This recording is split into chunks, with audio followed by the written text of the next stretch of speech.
Hello विद्यार्थी मित्रों, આપણે પરમાણુ ચેપ્ટરની અંદર ચર્ચા કરી રહ્યા છીએ। એમાં આ લાસ્ટ લેક્ચરની અંદર આપણે ઊર્જા સ્તરોના આધારે ઘણા બધા ટાઈપ ઓફ એમસીક્યુઓ છે એ કમ્પ્લીટ કર્યા। હવે આજના લેક્ચરની અંદર આજે આપણે આપણા ચેપ્ટરની થિયરી છે ને એ કમ્પ્લીટ કરી દેવાની છે।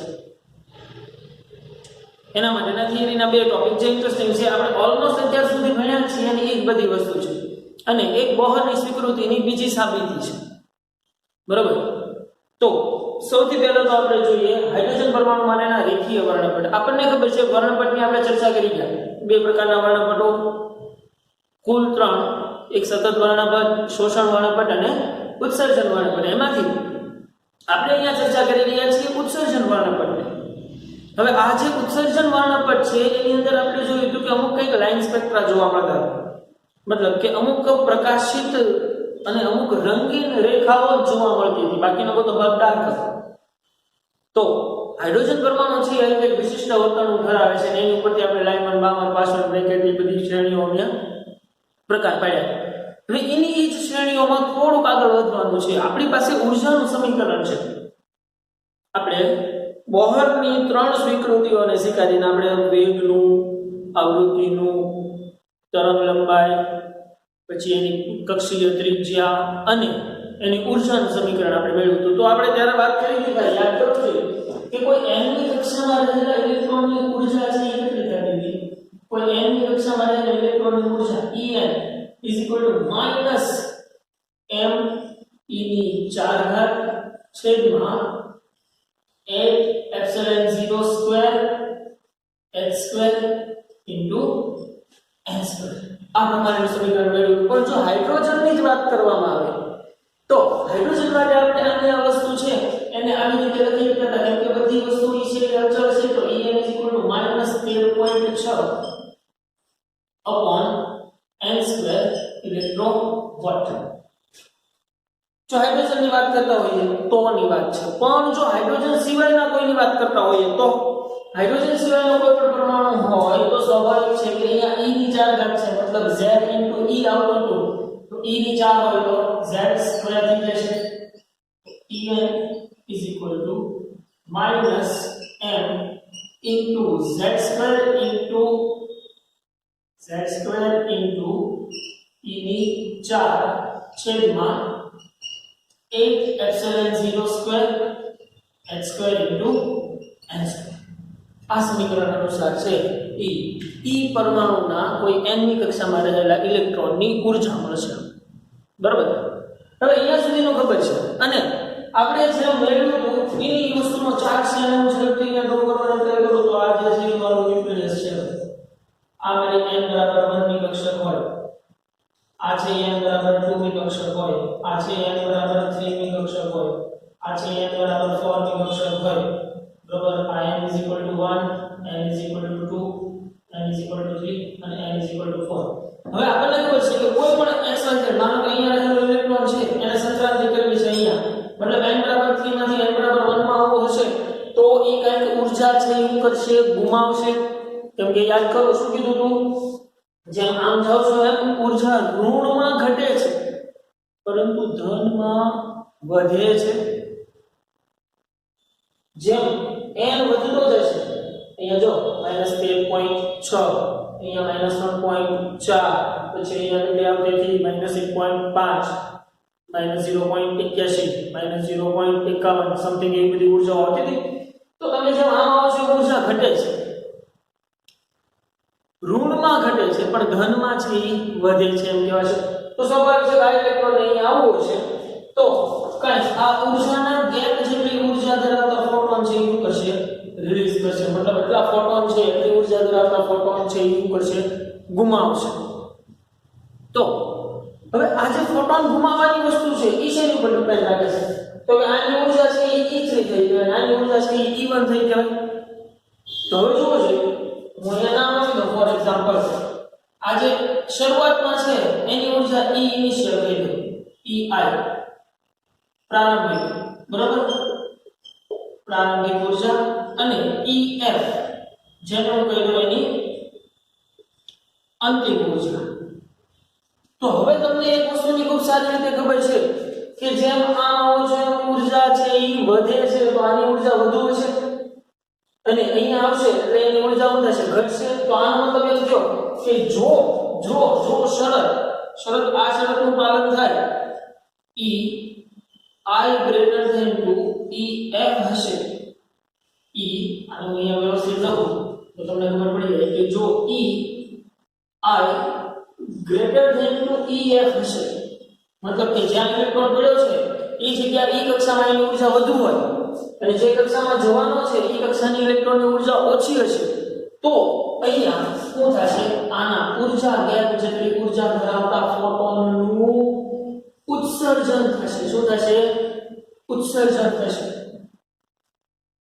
પણ જો શરત આનાથી ઉલટી હોય કે EF greater than 2 EI હોય તો ખાસ યાદ રાખી લેવાની છે આ વસ્તુ કે નોંધી લેવાની છે કે તો ઊર્જાનું શોષણ થશે મતલબ ઊર્જાનું શોષણ થશે તો જ આ પ્રકારની સંક્રાંતિ છે એ થઈ શકશે મતલબ ઓછા ઊર્જા શક્તિ સ્તરમાંથી વધુ ઊર્જા શક્તિ સ્તરમાં જવું હોય તો ઊર્જાની શોષણ કરવી પડે પણ વધુ ઊર્જા ઊંચી ઊર્જા ધરાવતા શક્તિ સ્તરમાંથી નીચી ઊર્જા શક્તિ સ્તરમાં આવવું હોય તો ઊર્જા છે એ કરવી પડે ગુમાવવી પડે જેમ કે અહીંયા રહેલો ઇલેક્ટ્રોન એટલી ઊર્જાથી કે અહીંયા સ્ટેબલ કરી શકશે નહીં એના માટે એને કાંઈ ઊર્જા છે શું કરવી પડશે ગુમાવવી પડશે તો આ ઊર્જા કેટલી રીતે અને કેવી રીતે ગુમાવે છે તો કે હું આના સમીકરણ પરથી સમીકરણ બનાવવાની ટ્રાય કરું તો કે ભાઈ ડેલ્ટા E અથવા તો ઊર્જાનો થતો ફેરફાર કે આ ચલો એને ડેલ્ટા E કહી દો તો ડેલ્ટા E હું શું કરીશ E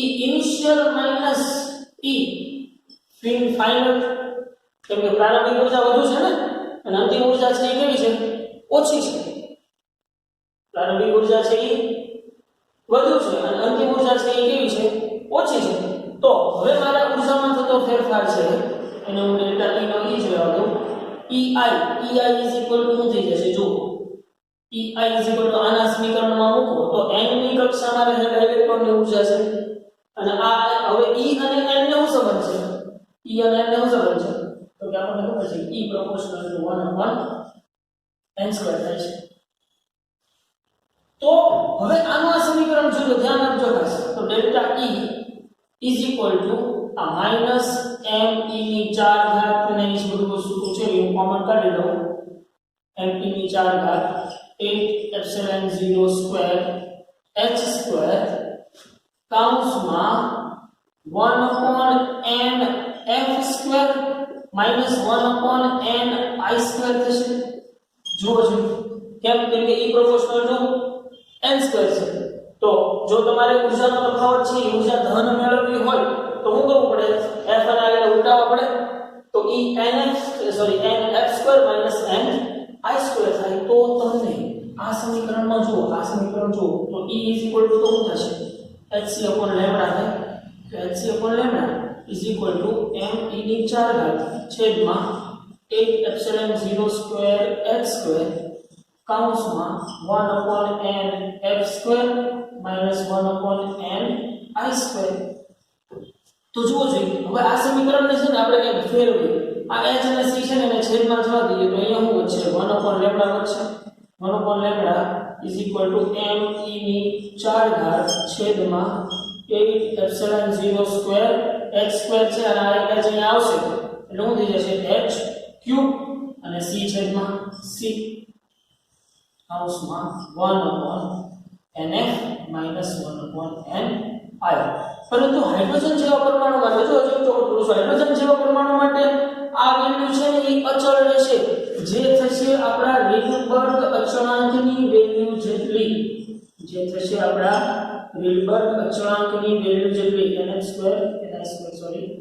minus ni²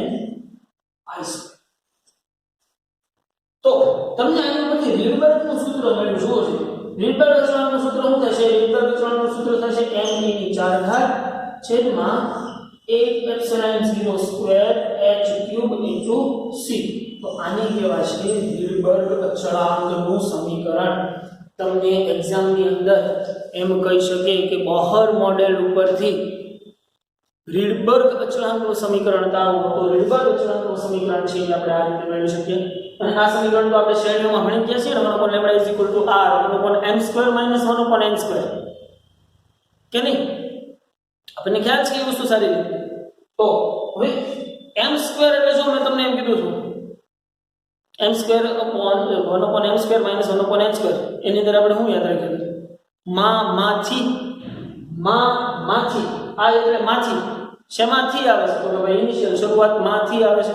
જો એની વસ્તુ તે પાછી ફરીથી પ્રૂફ થઈ ગઈ ને, માંથી આપણે યાદ રાખ્યું તો આ માં f મી કક્ષકમાં, ફાઇનલ મી કક્ષામાં, ઇનિશિયલ કક્ષામાંથી, તો lf - nf થાય કે નહીં? તો હવે તમને એમ કહો છો, આપણે એમ કહીએ છીએ કે રેલબર્ગ કોન્સ્ટન્ટ છે એ અચળ છે. ચલો અચળ છે, પણ આ વાત આપણે કોના માટે નહીં કરી? કોના માટે નહીં કરી? આ વાત આપણે હાઇડ્રોજન એટમ માટેની વાત કરી, એટલે અહીંયા z કન્સિડર કર્યા નથી. નહીતર અહીંયા z² આવે ખરેખર કાયદેસર સમીકરણમાં આવે કે નહીં? તો હવે તમે કહો છો અહીંયા હું z દરેક પરમાણુ માટે રેલબર્ગ કોન્સ્ટન્ટ સેમ રહેશે કે અલગ અલગ થશે? અહીંયા z² ગણાય છે તો તમને ખબર છે ભલે માઇનોર જ ફેરફાર થશે, બહુ જ મેક્સિમમ ફેરફાર નહીં થશે, પણ એ માઇનોર ફેરફાર તે મહત્વનો છે. એટલે આપણે એમ ગણીએ છીએ કે રેલબર્ગ કોન્સ્ટન્ટને આપણે લઈએ છીએ અચળ અને લેવાનો છે પણ અચળ, પણ દરેક એટમ માટે રેલબર્ગ કોન્સ્ટન્ટ છે એ અચળ રહેશે નહીં. કેમ કે આના સમીકરણમાં જો z² ગુણો એટલે દરેક સમીકરણ માટે z છે એ ચેન્જ થતો જાય, તો દરેક એટમ માટે z ચેન્જ થતો જાય, તો દરેક એટમ માટે રેલબર્ગ કોન્સ્ટન્ટ r છે એ વેલ્યુ પણ કેવી થતી જાય? અચળ થતી જાય કે નહીં? હવે આના સમીકરણમાં એક વસ્તુ આપણે સમજીએ છોકરાઓ, તો ધ્યાન રાખો છો અહીંયા કે જો હું nf = 1 લઉં તો ni = શું થઈ જશે? 2 3 4. તો આ કઈ શ્રેણી થઈ કહેવાય? જુઓ છો આના સમીકરણમાં nf = 1 લો અને ni = 2 3 4 5 લો તો કઈ શ્રેણી થતી જશે? યસ, તો એ શ્રેણી થતી જશે. કઈ થતી જશે? લાઇન શ્રેણી થતી જશે કે નહીં? લાઇન શ્રેણીનું સમીકરણ શું છે? 1/λ = r 1/1² - 1/n². તો જો nf ની જગ્યાએ 1 લો તો એ કઈ શ્રેણી થશે? લાઇન શ્રેણી થશે. હવે એવી જ રીતે જો nf = 2 લો તો એ કઈ શ્રેણી થશે? બામણ થશે. એવી જ રીતે જો nf = 3 લો તો કઈ થશે? પાછળ થશે. અને એવી જ રીતે nf = 4 લો તો કઈ થશે? બ્રેકેટ થશે. અને એવી જ રીતે જો nf = 5 લો તો કઈ શ્રેણી થતી જશે? લાઇન બાવન પાછળ બ્રેકેટ અને ફ્રન્ટ શ્રેણી. તો આની ઉપરથી તમને એટલી વસ્તુનો અંદાજ આવે કે જે ભાઈ આપણને ઉત્સર્જન વર્ણપટ મેળવ્યો તો એ ઉત્સર્જન વર્ણપટની અંદર જે રેલબર્ગ અચળાંક ઉપરથી બાંભરીને એને સમીકરણો જે તારવા છે એ કાંઈ ખોટા છે નહીં, કાંઈ ફાંકો છે નહીં, એ વસ્તુ સાચી જ છે. એની વસ્તુ આપણે બોહર મોડેલ ઉપરથી પણ સાબિત કરી ને એની એ જ વાત આપણે કોની ઉપરથી? બોહર મોડેલ ઉપરથી સાબિત કરી કે ભાઈ યસ આમાં nf = 1 તો અહીંયા કેવા લાગે છે? 2 3 4 5 સમથિંગ જ આવશે. તો એ કઈ શ્રેણીમાં છે? લાઇન શ્રેણી. હવે આ બધી વાતો અત્યાર સુધી આપણે કરી એ ઉત્સર્જન માટેની કરી, પણ જો શોષણ વર્ણપટની ચર્ચા કરવામાં આવે તો કે આપણે અહીંયા શું કીધું કે ઉચ્ચ ઉર્જા શક્તિ સ્તરમાંથી ઇલેક્ટ્રોનની નિમ્ન ઉર્જા ધરાવતા શક્તિ સ્તરમાં દાખલ થાય તો ફોટોનનું ઉત્સર્જન થશે. બરાબર ને? મતલબ હવે આની આ શ્રેણીઓ છે ને એને હું અહીંયા ડ્રો કરું છું. તમારા મટીરીયલમાં જે આપણે ચાર્ટ ડ્રો કરેલો છે એની વસ્તુ તમારે આમાં ડ્રો કરી નાખવાનું છે કે જો ઇલેક્ટ્રોન n = 1 માં, n = 1 માં અને n = 1 માં આવી રીતનું આવતું છે તો આ શ્રેણી છે એ કઈ થશે? લાઇન થશે. બરાબર? એવી જ રીતે ઇલેક્ટ્રોન અહીંયાથી અહીંયા બીજી કક્ષામાં અને અહીંયાથી અહીંયા એવી જ રીતે જો ત્રીજી કક્ષા ડ્રો કરો તો આ કઈ થશે? બામર શ્રેણી થશે. અને એવી જ રીતે જો ઇલેક્ટ્રોન આ કક્ષામાંથી આ કક્ષામાં અને એવી જ રીતે કોઈ બીજી કક્ષામાંથી આ કક્ષામાં આવતો હોય, અહીંયા પણ કહી દઉં કે કોઈ આવી કોઈ કક્ષામાંથી અહીંયા આવતો હોય તો આ શ્રેણી છે એ કઈ થશે પાસવર્ડ થશે છે કે નહીં તો તમને ખબર પડી જાય કે જો આ શ્રેણીઓ છે એ શ્રેણીઓના ઉત્સર્જન વર્ણપટ છે જો ઇલેક્ટ્રોન પહેલી કક્ષામાં આવશે કોઈ પણ કક્ષામાંથી n બરાબર 2 થી માંડી ગમે એટલાની કક્ષામાંથી પહેલી કક્ષામાં આવશે તો તમને એમાં લાઇમન શ્રેણીની શ્રેણી રેખાઓ જોવા મળશે એવી જ રીતે n બરાબર 2 ની કક્ષામાં કોઈ પણ ઇલેક્ટ્રોન ગમે ત્યાંથી આવશે પહેલી કક્ષા સિવાયનો તો ઈ શ્રેણી કઈ શ્રેણી કહેવાશે બાહ્ય શ્રેણી કહેવાશે અને ત્રીજીમાં આવે તો પાછળ પણ નેગેટિવ પહેલી અને બીજી સિવાય તો તમને વર્ણપટ મળશે ને એ ઉત્સર્જન વર્ણપટ મળશે પણ હજી આમાંથી વધારે હું કઈ વસ્તુ વિચારો કે અહીંયા રહેલો ઇલેક્ટ્રોન છે એ અહીંયા જાય છે મતલબ n બરાબર 1 માંથી n બરાબર 3 માં આવે છે તો તમે આને કઈ શ્રેણીમાં મૂકશો આ બધા ઉત્સર્જન શ્રેણીઓ છે n બરાબર 1 એટલે ઓછામાં ઓછી ઊર્જા ધરાવતું શક્તિ સ્તર અને n બરાબર 3 એટલે n બરાબર 1 કરતા તો ઊંચી ઊર્જા શક્તિ ધરાવતું સ્તર તો નિમ્ન ઊર્જા ધરાવતા શક્તિ સ્તરમાંથી ઉચ્ચ ઊર્જા ધરાવતા શક્તિ સ્તરમાં જવું હોય તો સૌથી પહેલા તો એને કાંઈક ઊર્જા છે એનું શોષણ કરવું પડશે તો અહીંયા જે તમને શ્રેણી જોવા મળશે કઈ મળશે n બરાબર 3 માં આવે છે 3 માટે આપણે કીધું છે પાર્શ્વન શોષણ શ્રેણી જોવા મળશે કેવી શોષણ આની આ વસ્તુ રિવર્સમાં પણ એના માટે શરૂ છે પાર્શ્વન શોષણ જોતી હોય તો પાર્શ્વન શોષણ જોતી હોય તો n બરાબર 1 થી n બરાબર 3 n બરાબર 2 થી n બરાબર 3 તો પાર્શ્વન શ્રેણી એટલે એમાં બે જ રેખા મળી જો શોષણ બરાબર એવી રીતે જો 52 માં શોષણ જોવું હોય તો ખાલી એક જ પોસિબિલિટી છે 1 માંથી 2 માં આવે તો કે 4 માંથી 2 માં આવશે તો એ પછી ઉત્સર્જન થઈ ગયું હશે એટલે ખાસ આ શબ્દો ઉપર ભાર આપજો શોષણ અને ઉત્સર્જન ક્લિયર પણ લાઇમન શોષણ વર્ણપટ મળવો અસંભવ છે કેમ કે it's also n is equal to 1 બરોબર ને સૌથી લો એનર્જીમાં તો એ છે તો એનાથી અંદર તો એક કક્ષા છે નહીં તો લાઇમનનો શોષણ વર્ણપટ મળવો up to next level impossible છે બાકી બધાના તમને એક રેખા કોકમાં એક રેખા પકડો આમાં છે તમને લાઇમનની ક્રમિક સંખ્યાઓ વધતી જાય છે એમ શોષણમાં એની ઘટતી જાય એટલે ઉલટું થતું હોય છે આના આ ચાર્ટને તમે શાંતિથી આખો ડ્રો કરો ને તો તમને ખૂબ મજા આવે ને એવી ઇન્ટરેસ્ટિંગ વસ્તુઓ જાણવા મળે બરોબર તો આ વાત થઈ હાઇડ્રોજન પરમાણુના રેખીય વર્ણપટની અંદર રેખીય વર્ણપટ મળે છે આ અનુસાર મળે છે પોતે આપણે રેડબર્ગ કોન્સ્ટન્ટ પરમાણુ ક્રમાંક અનુસાર બદલાતો જશે પણ એ આપણે મનમાં રાખવાનું છે બહાર કોઈને કહેવાનું નથી હું કામ કેમ કે લગભગ બરાબર આપણે એને અચળ ધારી ન જ ચાલીએ છીએ ઓકે તો હવે આનાથી આપણે આગળ વધીએ આપણી બીજી નેક્સ્ટ થિયરી ઉપર તો હવે પછીની જે નેક્સ્ટ થિયરી છે એ બહુ ઇન્ટરેસ્ટિંગ છે અને આપણે ડે 1 થી એની ચર્ચા કરતા આવ્યા છીએ આપણે એમ કહીએ છીએ કે ભાઈ ન્યુક્લિયસની આસપાસ ઇલેક્ટ્રોન ગોળ ગોળ ગરબા રમે છે પણ આપણે શરૂઆતમાં તે રધરફોર્ડ મોડેલની મર્યાદામાંથી વસ્તુ આપણે કહી દીધી કે જો વર્તુળાકાર ગતિ કરતો કણ છે એ સતત પ્રવેગિત ગતિ કરે અને પ્રવેગિત ગતિ કરતો કણ છે એ સતત ઉર્જાનું ઉત્સર્જન કરે તો આવી રીતે ઇલેક્ટ્રોનની ઉર્જા સતત ઘટવી જોઈએ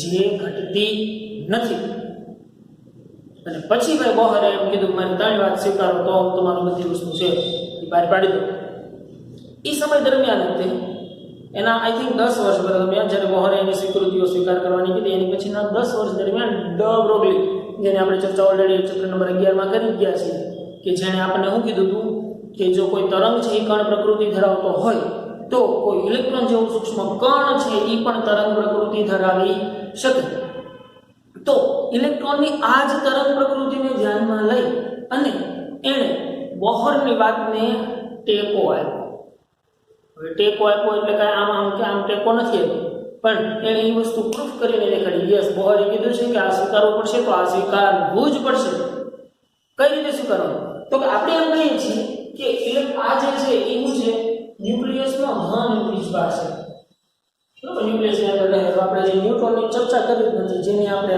ન્યુક્લિયસ ચેપ્ટરની અંદર ચર્ચા વધારે કરવાની છે. તો એક ઇલેક્ટ્રોન છે એ આની ફરતે આવી રીતે ગતિ કરે, જે ખરેખર પોસિબલ છે નહીં. પરંતુ જો ઇલેક્ટ્રોનને, જો અહીંયા રહેલા ઇલેક્ટ્રોનને તરંગ તરીકે લેવામાં આવે, કણ તરીકે નહીં અને તરંગ તરીકે લેવામાં આવે તો આ મોડેલ સમજાવી શકાય. કઈ રીતે સમજાવી શકાય? તો કે આપણે ભાઈ ચેપ્ટર નંબર 15 ની અંદર 11મા ધોરણના ચેપ્ટર નંબર 14 15 ની દોલનો અને તરંગો ચેપ્ટર ભણી ગયા, બરોબર. તો આ દોલનો અને તરંગોની અંદર તમે એક વસ્તુના ઉદાહરણ વારંવાર લીધું છે કે કોઈ એક દોરી હોય એને આ છેડાને તમે ઉંચકાવીને મૂકો છો તો આવી રીતે વેવ્સ બનતા જાય છે. તો આ જે વેવ્સ છે એ તમને ખબર છે કે આગળ જતા જતા એનો કંપ વિસ્તાર છે એ ઘટતો જશે. એક બિંદુ એનો નિષ્પન્ન બિંદુ એ અટકી જશે. પ્રસ્પંદ બિંદુઓ અને નિષ્પન્ન બિંદુઓ તો ખબર છે ને. પ્રસ્પંદ બિંદુઓ કોને કહેતા હતા? મહત્તમ કંપ વિસ્તારને. અને નિષ્પન્ન બિંદુ એ કંપ વિસ્તાર કેવો થતો હતો? 0 થતો હતો. તો એક વસ્તુ ખબર છે કે આ જે પ્રસ્પંદ બિંદુ અને નિષ્પન્ન બિંદુઓ જે મળે છે, જો જે મેં દોરીને આમ પછાડી છે, આવી રીતે તરંગો આગળ વધ્યા છે, ક્યાંકથી અથડાય અને એને એ તરંગો પાછા સેમ કળા અને સેમ કંપ વિસ્તાર સાથે જો પાછા આવે તો ઊર્જાનો વ્યય 0 ગણાય છે. ગણાય કે નહીં? મેં અહીંયાથી એક તરંગ માનું કે આ દોરી હતી, આમાં તરંગોને ઉત્સર્જન કર્યા, આ રીતે તરંગો છે આગળ વધ્યા, બરોબર. તો એ આ ડિરેક્શનમાં તરંગો આગળ વધ્યા, બરોબર ને. તો પણ જો અહીંયા માનો કે કંઈક ઓલા સાથે બાંધી દીધેલી છે, અહીંયાથી પણ તમને ખબર છે કે રિવર્સ તરંગો ઉત્પન્ન થાય છે. તો જો એ રિવર્સ તરંગો સેમ કાળા અને સેમ કંપ વિસ્તાર ધરાવતા હોય એવી જ રીતે જો ઉદ્ગમ બિંદુ સુધી પહોંચશે તો અહીંયા વ્યય પામતી ઊર્જા 0 થાય. ને કે કંપ વિસ્તારની કાળા તરંગ બધું તો સેમ રહ્યું છે. તો વ્યય પામતી ઊર્જા 0 થાય તો આપણા માટે તો મહત્વની વાત એ જ છે કે ઇલેક્ટ્રોન પોતાની કક્ષામાં 0 વ્યય એનર્જી, 0 વેસ્ટેડ એનર્જી, મતલબ સ્થાયી ઊર્જા સ્તરમાં છે. મતલબ અહીંયા ભ્રમણ કરે છે પણ ઊર્જાનો ક્યાંય વ્યય કરતો નથી. તેનો મતલબ થાય કે ઇલેક્ટ્રોન પણ આવી રીતે કંઈક આમ નથી કરતો હશે. તો એના માટે ભાઈ શ્રી ડ બ્રોગલી એમ કીધું કે આ ઇલેક્ટ્રોન છે, આ જુઓ તમે અમારાથી બધા સરખું દોરાય ન દોરાય, 2 3 4 5 જેવું દોરાણ. તો તમે એક વસ્તુ ખબર છે કે તમે એક લેમ્બડા કોને કહો છો ભાઈ? તો કે અહીંયાથી અહીંયા સુધીના અંતરને એક લેમ્બડા આપણે કહીએ છીએ. તો કે ભાઈ ઇલેક્ટ્રોન તેના પરિઘ જેટલા અંતરમાં આવ્યો, ઇલેક્ટ્રોનના માર્ગનો પરિઘ થઈ ગયો, તો કે પરિઘ જેટલા અંતરમાં, મતલબ પરિઘ એટલે કેટલું? સોરી, આ ઇલેક્ટ્રોનનો કક્ષીય ત્રિજ્યા છે એપ્રોક્સિમેટલી માનો કે કોઈ rn જેટલી છે, કોઈ n ની કક્ષા છે, ચોખટ નથી કરી કઈ એમ, કોઈ n ની કક્ષા છે, તો 2 પાઈ rn e જો n લેમ્બડા જેટલો થાય ને તો ઊર્જાનો વ્યય છે ને 0 થશે કહેવાશે. આ વાત કોણે કરી? ભાઈ ડ બ્રોગલી કીધું કે જો ઇલેક્ટ્રોનને કણમાં લેતા તરંગ સ્વરૂપે લેવામાં આવે અને ઈ તરંગો કોઈ n જેટલા પૂર્ણ તરંગોથી એના પરિઘમાં દોલનો કરતું હોય તો ઊર્જાનો વ્યય થાય નહીં. અને તો હવે દેખીતી વસ્તુ છે, હવે તમે સમજી શકો કે માનો કે મેં અહીંયાથી શરૂ કર્યું છે, આ 1 લેમ્બડા, આ 2 લેમ્બડા, આ 3 લેમ્બડા, આ 4 લેમ્બડા અને જે બરાને કરેલું છે એ 5 લેમ્બડા. મતલબ કે અહીંયા ઇલેક્ટ્રોન છે એ સ્ટેબલ સ્થિત કક્ષામાં ગતિ કરી રહ્યો છે તેમ કહેવાશે.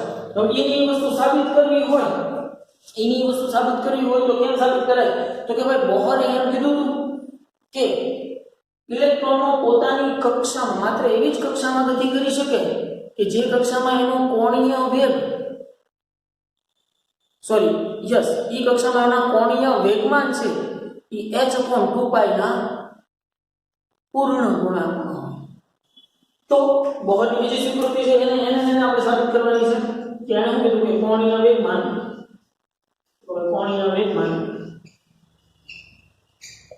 h/2π ના પૂર્ણ ગુણાંકમાં હશે. તો મારે આની આ વસ્તુ છે ને પ્રૂફ કરવી છે ફરીથી. તો કે હવે તમે જુઓ 2πr n લેમ્બડા તમને મળ્યું છે. એટલી વસ્તુ તો તમને ખબર છે. દ બ્રોગલી શું કીધું કે e ઇલેક્ટ્રોનનો પરિઘ 2πr જે n ની કક્ષામાં ગતિ કરી રહ્યો છે એનો પરિઘ n લેમ્બડા જેટલા પૂર્ણ તરંગોથી ગતિ કરતા તરંગમાં જ લાગુ પાડી શકે છે. તો હવે તો તમે જુઓ મારે આ વસ્તુ સાબિત કરવી છે. તો એની ઉપરથી કોણીય વેગમાન મારે મેળવવું હોય તો એ વસ્તુ મેળવવા માટે મને દ બ્રોગલીની એક વાત યાદ હોવી જોઈએ. દ બ્રોગલીના કણવાદમાં આપણે ભણી ગયા. દ બ્રોગલીના કણવાદમાં શું ભણી ગયા કે દ બ્રોગલીની તરંગ લંબાઈ શું હતી? દ બ્રોગલીની તરંગ લંબાઈ લેમ્બડા h/mv તરીકે લેતા હતા ભાઈ. લેમ્બડા h/mv તરીકે લેતા હતા. તો આના આ સમીકરણમાં જે એને જ કીધું છે કે 2πr એનો પરિઘ છે એ કોઈ n લેમ્બડા ધરાવતા તરંગોથી ગતિ કરતો ઇલેક્ટ્રોન હશે. તો હું એને સમીકરણમાં મૂકું તો તમને ખબર પડે કે ભાઈ 2πr n કક્ષા માટેની વાત કરતા હોઈએ તો n લેમ્બડાની જગ્યાએ હું મૂકી દઉં h/mv મૂકવાનું છે. તો n પણ v ને હું કહી દઉં કોઈ n ની કક્ષામાં વેગ કહી દઉં. બરાબર. તો mv ને સામેની બાજુ લઈ જાવ અને 2π ને છેદમાં લઈ જાવ તો મને અહીંયા શું મળશે mvn rn h/nh/2π. તો જુઓ તો સહી mvr એટલે એ શું છું e ઇલેક્ટ્રોનનું e કક્ષામાં કોણીય વેગમાન થયું. તો કોણીય વેગમાન l nh/2π. તો દ બ્રોગલીએ પણ આ સ્વીકૃતિને ટેકો આપ્યો. બોહરની બીજી સ્વીકૃતિ હતી ને કે ઇલેક્ટ્રોન માત્ર એવી જ કક્ષામાં ગતિ કરી શકે કે જે કક્ષામાં e ઇલેક્ટ્રોનનો કોણીય વેગમાન h/2π ના પૂર્ણ ગુણાંકમાં હોય. તો એ જ વસ્તુ આપણે અહીંયાથી દ બ્રોગલીએ સાબિત કરી. દ બ્રોગલીએ શું કીધું કે આને કણમાં ગણતા તરંગ ગણો તો એ કોઈ n જેટલા પૂર્ણ તરંગોથી આમાં ગતિ કરતો હોવો જોઈએ તો જ ઊર્જાનો વ્યય થાય નહીં. આપણા માટે મહત્વની વસ્તુ શું છે કે ઊર્જા સ્તર છે એ સ્ટેબલ રહેવું જોઈએ. મતલબ e ઇલેક્ટ્રોન e કક્ષામાં કોઈ પણ જાતની ઊર્જા ગુમાવતો હોવો જોઈએ નહીં. નો ડાઉટ સંક્રાંતિ કરશે તો ઊર્જા મેળવે ને ગુમાવે વાત અલગ છે, પણ એની કક્ષામાં કઈ ઊર્જા ગુમાવતો હશે નહીં. તો એની ઊર્જા કક્ષામાં ઊર્જા ન ગુમાવતો એવો ધારવો હોય તો એને તરંગ ધારવો પડે. ધારો તરંગ તો કે તો e n લેમ્બડા જેટલા પૂર્ણ તરંગોથી ગતિ કરવો જોઈએ. n લેમ્બડા જેટલા પૂર્ણ તરંગોથી ગતિ કરે કેટલા 2π r જેટલા ડિસ્ટન્સમાં 2π r n લેમ્બડા. પણ લેમ્બડા એટલે આપણે આંખોની તરંગ લંબાઈ છે. દ બ્રોગલીની વાત કરીશ તો દ બ્રોગલીની તરંગ લંબાઈ લેવાય. એટલે દ બ્રોગલીની તરંગ લંબાઈ આપણે ભણી ગયા છીએ લેમ્બડા h/p અથવા તો લેમ્બડા h/mv. કોઈ સમીકરણમાં સાદુરૂપ આપો તો તમને l nh/2π જે બોહરની સ્વીકૃતિ નંબર 2 હતી. આમ દ બ્રોગલીએ બોહરની સ્વીકૃતિને ટેકો આપ્યો છે. પણ બોહર મોડેલ છે એ પણ 100% સક્સેસફુલ છે નહીં. આની અંદર પણ કંઈક ડિફોલ્ટ છે. બોહરે જેટલું કામ કર્યું નો ડાઉટ બેસ્ટ કામ કર્યું. હવે તમને એમ થાય કે સાહેબ એક તો એટલા દિવસથી આ ચક્રની અંદર તમે બોહર ભણાવતા જાઓ છો, હવે છેલ્લે એમ કહો છો કે બોહરનો વાંક છે. પણ દરેક માણસમાં કાંઈક ને કાંઈક ક્ષતિ તો હોય તે તમે હું એક કે પૂર્ણ પુરુષોત્તમ તો છીએ નહીં. તો ભાઈ બોહરભાઈ તે પૂર્ણ પુરુષોત્તમ નહીં હોય. બરોબર ને? તો એની પણ કંઈક મર્યાદા છે. તો કે જુઓ ભાઈ અત્યાર સુધી આપણે બધી વાત છે નહીં કરી, હાઇડ્રોજનની ચર્ચા કરી. બરોબર? તો બોહર મોડેલ હાઇડ્રોજન જેવા પરમાણુ ઉપર બહુ સારી રીતે લાગુ પાડી શકાય છે. પણ હાઇડ્રોજન કરતાં ભારે હિલિયમ, લિથિયમ, બેરિલિયમ એ બધા તત્વો ઉપર બહુ વધારે પડતું લાગુ પાડી શકાતું નથી. શું કામ? કેમ કે અહીંયા આપણે ચર્ચા કરીને એક ઇલેક્ટ્રોનને પકડીને ચર્ચા કરી અને પરમાણુ ક્રમાંક Z નો રેર ઉપયોગ કર્યો, જે ખરેખર વાત ખોટી છે. બધી જગ્યાએ પરમાણુ ક્રમાંક છે ને કન્સિડર થવો જોઈએ. કે દરેક પરમાણુ માટે લાગુ પાડતા હોય તો ઝેડ છે એ બધી જગ્યાએ કન્સિડર થવો જોઈએ. તો ઝેડ બધી જગ્યાએ કન્સિડર કરવાનું છે ત્યારે આ ઓલો આપી જશે. તો અચળ છે એ અચળ નથી રહેતો, કેમ કે રેડબર્ગ કોન્સ્ટન્ટ જેવી શું છે, અચળ છે. તો અહીંયા જો ઝેડ ને કન્સિડર કરવા જાવ તો રેડ છે આર છે એ ખરેખર કોન્સ્ટન્ટ વેલ્યુ છે, પણ કોન્સ્ટન્ટ રહેતી નથી. ભલે માઇનોર ચેન્જીસ થાય છે પણ ચેન્જીસ તો થાય છે. તો હાઇડ્રોજન જેવા પરમાણુ માટે બોહર મોડેલ લાગુ પડી શકાય, પરંતુ ઝાઝા ઇલેક્ટ્રોન, કેમ કે ઝાઝા ઇલેક્ટ્રોન મતલબ હાઇડ્રોજન કરતાં મોટા પરમાણુ, જેના માટે આ મોડેલ છે એ 100% સ્વીકારી શકાતું નથી. મતલબ બધી વાતો નથી સ્વીકારી શકાતી. આ બધી વાતો તો આરામથી તમે સમજી શકાય, સ્વીકારી શકાય. દરેક કક્ષામાં આમ જ હશે. મતલબ હવે તમારા મનમાંથી એમ વયો જવો જોઈએ કે ઇલેક્ટ્રોન ગોળ ગોળ ગરબા રમે છે.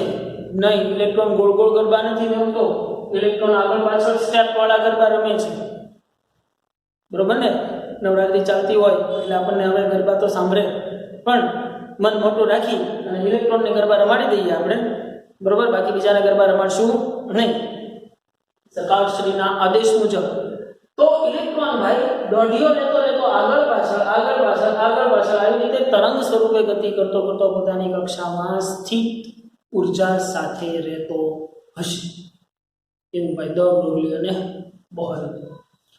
બોહર મોડેલની બીજી સ્વીકૃતિ. બોહર મોડેલની બીજી સ્વીકૃતિ આપણે શરૂઆતમાં ઉત્સર્જન વર્ણપટ ભણ્યા ત્યારે એની અંદર જોયું હતું કે શરૂઆતની જે રેખાઓ છે એ એકદમ શાર્પ દેખાતી હતી, પણ જેમ દૂર જતા જાવ છો એમ એ રેખાઓની તીવ્રતા છે એ કેવી થતી જાય છે, ઘટતી જાય છે. મતલબ એ રેખાઓ છે એ ઝાંખી થતી જાય છે.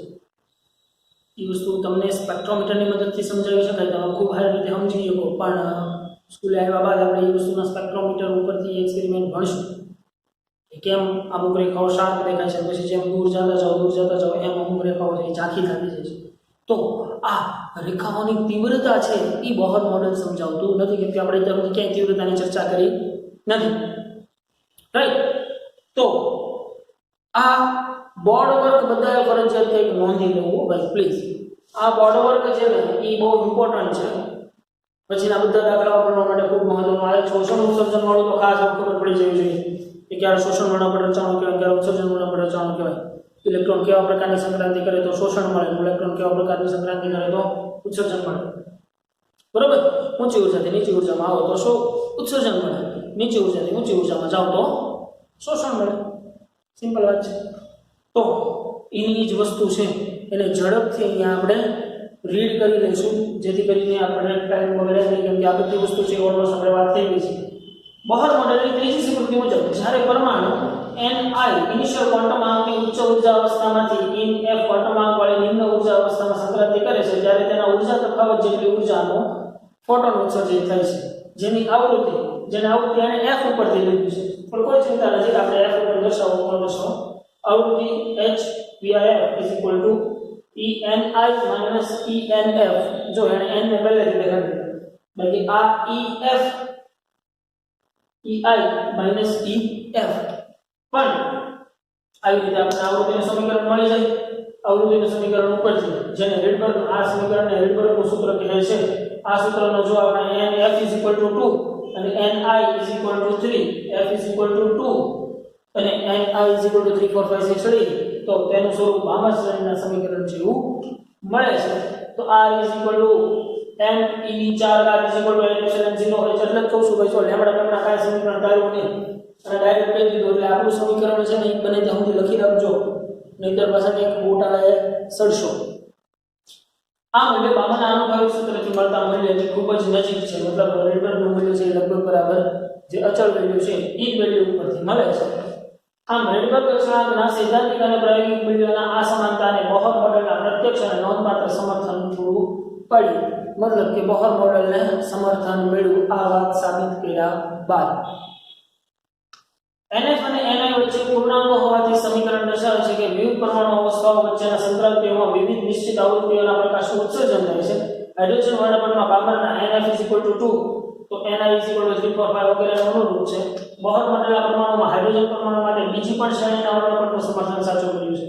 જો F 1, F 3, F 4, F 5 આ પ્રમાણે લેશો તો તમને શ્રેણીઓ મળશે. આવી શ્રેણીઓ સ્પેક્ટ્રોસ્કોપિક અભ્યાસમાં જોવા મળતી હતી અને તેનો લાયમન બાબર પાસવર્ડ બ્રેકર અને ફન શ્રેણીઓ તરીકે ઓળખાય. હવે ખબર પડી કે હું કામ નામ આપ્યા આવી રીતે. બરાબર. તો જો ગમે એટલાની કક્ષામાંથી જો પહેલી કક્ષામાં ઇલેક્ટ્રોન્સ આવશે તો એ કઈ શ્રેણી કહેવાશે? લાઇમન શ્રેણી કહેવાશે.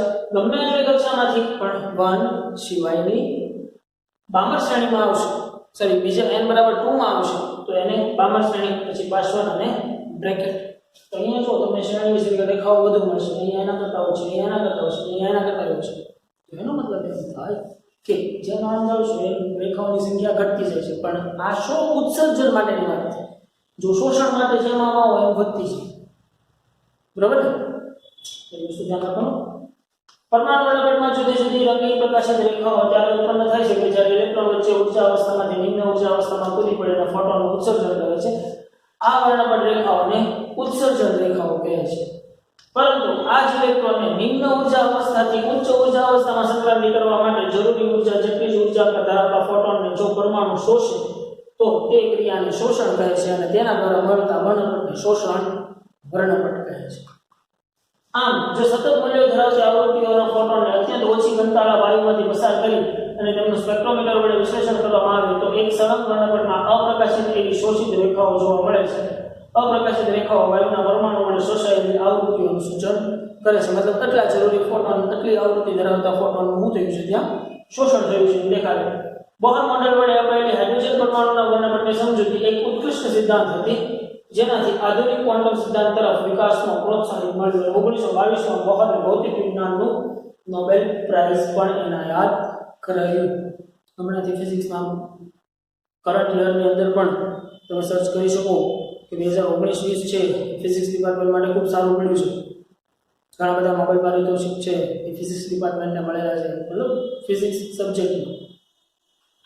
તો બોહર ક્વોન્ટમીકરણની બીજી સ્વીકૃતિ અને ડી બ્રોગલીની સમજૂતી. આ ખાસ અહીં આઈએમપી ક્વેશ્ચનનું ટિક માર્ક કરી નાખું. બોહરે તેના પરમાણુ મોડેલ રજૂ કરતી સ્વીકૃતિમાં સૌથી વધુ કોયડાનું બીજી સ્વીકૃતિ તે જણાવે છે કે ઇલેક્ટ્રોનની આસપાસ ઇલેક્ટ્રોન માત્ર એક કક્ષામાં કોણીય વેગમાનનું ક્વોન્ટમીકૃત L=n/2π એ વસ્તુ આપણે સાબિત કરવાની છે કે કોણીય વેગમાન h/2π ના પૂર્ણ ગુણાંક ધરાવતો શા માટે હોવો જોઈએ. તો કે ભાઈ બોહરે તેનું મોડેલ રજૂ કર્યું તેના 10 વર્ષ બાદ 1923માં ફ્રેન્ચ ભૌતિક વૈજ્ઞાનિક લુઈ ડી બ્રોગલીએ આ કોયડાનો ઉકેલ જણાવ્યો. પ્રકરણ 11 માં આપણે શીખ્યા છીએ કે ડ બ્રોગલીના અધિકાર મુજબ ઇલેક્ટ્રોન જેવા દ્રવ્ય કણોને પણ તરંગ પ્રકૃતિ હોય છે. એ પરથી 1972માં સીજે ડેવિસન અને ગર્મનના પ્રયોગને આપણે ચર્ચાઓ ઓલરેડી કરી ચૂક્યા છીએ. તરંગ પ્રકૃતિની પ્રાયોગિક ચકાસણી પણ કરી હતી. લુઈ ડી બ્રોગલીએ એવી દલીલ કરી કે બોહરના સૂચવ્યા મુજબ વર્તુળાકાર કક્ષામાં ઇલેક્ટ્રોનને દ્રવ્ય તરંગ તરીકે જોવું જોઈએ. મતલબ અહીંયા ઇલેક્ટ્રોનને કણ તરીકે નહીં પણ તરંગ તરીકે જોવું જોઈએ. દોરી પર પ્રસરતા તરંગોની જેમ દ્રવ્ય તરંગો પણ અનુનાદ સ્થિતિમાં સ્થિત તરંગો ઉપજાવે છે. ધોરણ 11 ના ભૌતિક વિજ્ઞાન પાઠ્યપુસ્તકના પ્રકરણ નંબર 15 પરથી આપણે જાણીએ છીએ કે જ્યારે દોરીને ખેંચીને છોડી દેવામાં આવે એટલે સંકોચવામાં આવે ત્યારે મોટી સંખ્યામાં તરંગ લંબાઈઓ ઉત્તેજિત થાય છે. આમ છતાં તે તરંગો માટે છેડાઓ પર નિષ્પન્ન બિંદુઓ હોય છે અને સ્થિત તરંગો રચાતા હોય તેવા જ તરંગો રચાતા હોય તેવા જ તરંગો ટકી રહે છે. અનુનાદની સ્થિતિ તમે ભણી ગયા છે ને ક્લોઝ પાઇપ ઓપન પાઇપ ઉપરથી. આનો અર્થ એ કે દોરીમાં સ્થિત તરંગો પ્રત્યે રચાય છે કે આનો તરંગો દોરી ઉપર જતા અને પાછા આવતા કપાયેલો અંતર એક તરંગ લંબાઈ, બે તરંગ લંબાઈ અથવા તરંગ લંબાઈનો કોઈ પણ પૂર્ણાંક ગણવું હોય છે. તો બીજી તરંગ લંબાઈઓ ધરાવતા તરંગો પરાવર્તિત થતા તેમની પોતાની પાસે વ્યતિકરણ અનુભવે છે અને તેમના કંપ વિસ્તાર ઝડપથી ઘટીને શૂન્ય થઈ જાય છે. આમ આર ત્રિજ્યામાં n ની વર્તુળાકાર કક્ષામાં ભ્રમણ કરતા ઇલેક્ટ્રોન પાસે કુલ અંતરકક્ષીય પરિઘ કે જેને 2πr કહીએ છીએ જેટલું અંતર છે તો એ 2πr થી n લેમ્ડા જેટલા તરંગોથી ગતિ કરતો હોવો જોઈએ. તો n બરાબર 4 લઈએ તો એક્ઝામ્પલ આપેલું છે તો લેમ્ડા એ n ની કક્ષામાં ભ્રમણ કરતા ઇલેક્ટ્રોનની ડ બ્રોગલીની તરંગ લંબાઈ છે. ડ બ્રોગલીની તરંગ લંબાઈ છે. પછી તમને એમ થાય કે આને આ કક્ષામાં એની તરંગ લંબાઈ શું, પણ જો એને તરંગ લેવામાં આવે તો એ તરંગની ડ બ્રોગલી તરંગ લંબાઈ છે. તો ઇલેક્ટ્રોન છે એ આવી રીતે ભ્રમણ કરતો હોવો જોઈએ. બરાબર, નહીં કે આમ. બરાબર. તો પછી તો આ વસ્તુની સાબિતી જે છે એ આપણે મેળવી કે mvr = nh/2π. આ જ ઇલેક્ટ્રોનને કોણીય વેગમાન માટે બોહરે સૂચવેલું ક્વોન્ટમ શરત સમીકરણ છે. પરિચ્છેદ 12.5 માં આપણે જોયું કે હાઇડ્રોજન પરમાણુમાં નિશ્ચિત કક્ષાઓ અને ઉર્જા સ્તરોની સમજૂતીમાં આ સમીકરણ પાયારૂપ છે. આમ ધ પ્રોબેબિલિટી કક્ષામાં ભ્રમણ કરતા ઇલેક્ટ્રોનની કોણીય વેગમાનના ક્વોન્ટમીકરણ માટેની બોહરની બીજી સ્વીકૃતિની સમજૂતી આપી. ક્વોન્ટમીકૃત ઇલેક્ટ્રોન કક્ષામાં અને ઉર્જા અવસ્થામાં ઇલેક્ટ્રોનના નાના તરંગ સ્વરૂપના કારણે અને માત્ર આનુનાદિક સ્થિતિના તરંગો જ ટકી શકે છે. ગતિપથ અંગેનું પ્રચલિત ચિત્ર મતલબ સૂર્યની આસપાસ ગ્રહો જેવા ન્યુક્લિયસની આસપાસ કક્ષામાં ભ્રમણ કરતા ઇલેક્ટ્રોન ધરાવતું બોહરનું મોડેલ હાઇડ્રોજન જેવા પરમાણુના મોટાભાગના લક્ષણો ખાસ કરીને ઉત્સર્જિત અથવા તો પસંદગીયુક્ત શોષણ કરેલ વિકિરણની આવૃત્તિઓની સાચી આગાહી કરે છે. આમ છતાં આ મોડેલમાં ઘણી મર્યાદા છે. મતલબ જે આપણે ગ્રહોની આસપાસ સૂર્યની આસપાસ જેમ ગ્રહો ફરે છે એમ ન્યુક્લિયસની આસપાસ ઇલેક્ટ્રોન ફરે છે એવું માની શકાશે નહીં. કેમ કે હાઇડ્રોજન જેવા પરમાણુ માટે કદાચ લાગુ પાડી શકાય પણ મોટા પરમાણુ માટે લાગુ પાડી શકાય નહીં. તો અહીંયાથી એક લખી નાખજો પ્રશ્ન કે બોહર મોડેલની મર્યાદા જણાવો. 2 માર્ક્સ. તો પહેલી મર્યાદા શું હતી કે બોહર મોડેલ હાઇડ્રોજન જેવા પરમાણુઓને લાગુ પડે છે. તેને ફક્ત 2 ઇલેક્ટ્રોન ધરાવતા હિલિયમ જેવા પરમાણુઓ સુધી પણ લાગુ પાડી શકાતું નથી. આ મેઇન સેન્ટેન્સ છે. હાઇડ્રોજન જેવા પરમાણુઓ માટે બોહર મોડેલની પદ્ધતિ એ જ એક કરતાં વધુ ઇલેક્ટ્રોન વાળા પરમાણુઓના વિશ્લેષણનો પ્રયાસ કરવામાં આવ્યો હતો, પરંતુ તેને કોઈ સફળતા મળી ન હતી. દરેક ઇલેક્ટ્રોન ધન વિદ્યુતભારિત ન્યુક્લિયસની સાથે જ નહીં પરંતુ બીજા ઇલેક્ટ્રોન સાથે પણ આંતરક્રિયા કરે છે. ઇલેક્ટ્રોનના અપાકર્ષણની વાત છે.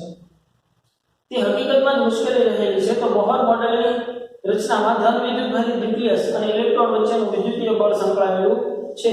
તે બહુ ઇલેક્ટ્રોન પરમાણુઓના અનિવાર્યપણે દેખાતા ઇલેક્ટ્રોન વચ્ચેના વિદ્યુતીય બળનો સમાવેશ કરતું નથી. મતલબ કે બોહર મોડેલ છે એ બીજી કક્ષામાં રહેલા કે એની જ કક્ષામાં રહેલા 2 ઇલેક્ટ્રોન વચ્ચે લાગતું અપાકર્ષણ બળ છે એ સમજાવી શકતું નથી. કેમ કે 2 સજાતીય વિદ્યુતભારો છે એની વચ્ચે શું થવાનું છે? અપાકર્ષણ થવાનું છે. પણ એની કાંઈ ચર્ચા ભાઈ બોહરે કરી નહીં. બોહરે એક હાઇડ્રોજનને જ લીધો તો હાઇડ્રોજનમાં એક જ ઇલેક્ટ્રોન છે એટલે એના વિશે સમજાવી શકે છે. પણ એની પછીના બધા જ પરમાણુઓ માટે એ વસ્તુ છે એ ભાઈ બોહરે સમજાવી શક્યો નહીં. એની પહેલી મર્યાદા. બીજી મર્યાદા તો કે બોહર મોડેલ હાઇડ્રોજન પરમાણુ વડે ઉત્સર્જિત પ્રકાશની આવૃત્તિઓનું સાચી રીતે પૂર્વાનુમાન કરે છે. તેમ છતાં આ મોડેલ વર્ણપટમાં આવૃત્તિઓની સાપેક્ષ તીવ્રતાઓ સમજાવી શકતું નથી. હાઇડ્રોજન પરમાણુમાં ઉત્સર્જિતમાં કેટલીક દ્રશ્ય વિભાગમાં મળતી તીવ્રતા ઓછી છે અને બીજી તીવ્રતા વધુ છે. શા માટે? પ્રાયોગિક અવલોકનો દર્શાવે છે કે કેટલીક સંક્રાંતિઓ અન્ય કરતા માનીતી છે, મતલબ ફેવરિટ છે. એવું થોડું આવે ફોરવર્ડ હોય તો હું આનું છું. બોહરનું મોડેલ તીવ્રતાના ફેરફારો સમજાવવા માટે અશક્ત છે. અશક્ત છે મતલબ તીવ્રતા સમજાવી શકતું નથી. મેં કીધું એવું જાવ શરૂઆતમાં ડાર્ક સ્પોટ ને કે આગળ જતા મીની લીટીઓ છે એ ઝાંખી થતી છે. ઝાંખી થતી જાય છે તો એ જે તીવ્રતામાં ઘટાડો છે એ બોહર મોડેલ સમજાવી શકતું નથી. આમ બોહર મોડેલ પરમાણુનું મનોહર ચિત્ર રજૂ કરે છે અને જેને જટિલ પરમાણુઓ માટે લાગુ પાડી શકાતું નથી. જટિલ પરમાણુ મતલબ એક કરતાં વધુ ઇલેક્ટ્રોન્સ ધરાવતા પરમાણુઓ માટે. જટિલ પરમાણુઓ માટે ક્વોન્ટમ યંત્રશાસ્ત્ર પર આધારિત મૂળ રીતે અલગ પાડવામાં આવેલા નવા વાદોનો ઉપયોગ કરવો પડે છે, જેનો તમે કેમિસ્ટ્રીમાં ઘણો બધો ઉપયોગ કર્યો છે. ક્વોન્ટમ વાદનો, બરોબર ને? આઈ થિંક હિસ્ટ્રી તમને સારી રીતે ખબર હશે. કેમિસ્ટ્રીમાં તમને કેમિસ્ટ્રી વાળા કરાવી છે ખૂબ સારી રીતે કે કેમ ક્વોન્ટમ વાદની જરૂર પડે. ક્વોન્ટમ વાદ ઉપરથી તે ઇલેક્ટ્રોનના અપાકર્ષણની ખબર પડે. બીજું ખબર પડતી હતી ન્યુક્લિયસમાં ઇલેક્ટ્રોન બધા આકર્ષણ કેમ નથી આવતા એ બધા બળોની ખબર પડી હતી. તો આજના લેક્ચરની અંદર ભાઈ આ બોર્ડ વર્ક છે એ મોસ્ટ ઇમ્પોર્ટન્ટ છે, કંઈક લખી રાખજો, બરાબર? આજના લેક્ચરની અંદર આ 2 થિયરીઓ છે હોમવર્કમાં 1 ટાઈમ છે અને બોર્ડ વર્ક અલગથી 1 ટાઈમ છે, બરાબર? સો મેક શ્યોર થિયરી 1 ટાઈમ અને બોર્ડ વર્ક પણ અલગથી 1 ટાઈમ છે. આજના લેક્ચરની અંદર રાખીએ એટલું. આ બધી વસ્તુ રિવિઝન કરજો. ખાસ નેક્સ્ટ લેક્ચરની અંદર આ નાના મુદ્દાઓ જ કામ લાગવાના છે, ઘણા બધા MCQ અને દાખલાઓ સોલ્વ કરવા માટે, રાઈટ? તો આજના લેક્ચરની અંદર રાખીએ એટલું. મળીએ નેક્સ્ટ લેક્ચરથી.